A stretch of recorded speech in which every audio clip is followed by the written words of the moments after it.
The parallels are really striking, actually, between what's happening with schools and technology and what's happening in healthcare and technology, and as it relates specifically to the pandemic, because people are finding themselves thrust into situations that they're not prepared for.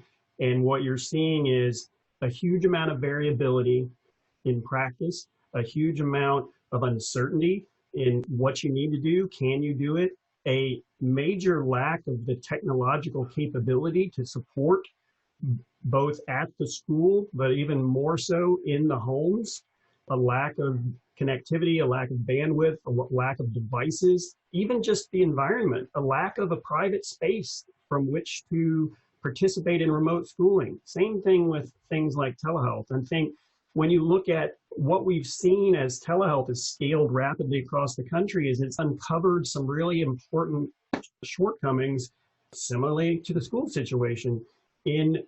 With schools, the risk to children with disabilities and with special learning requirements makes it much more complicated. You can't approach them the same way. And when you look at telehealth, what we've seen is issues like non-English speaking populations, them being able to access telehealth platforms, people who don't have the access to technology.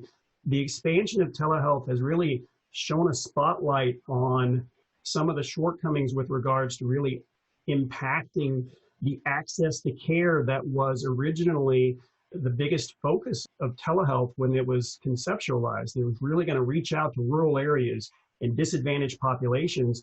And now we're seeing that lack of access to technology and the availability of interpreter service is now becoming a social determinant of health.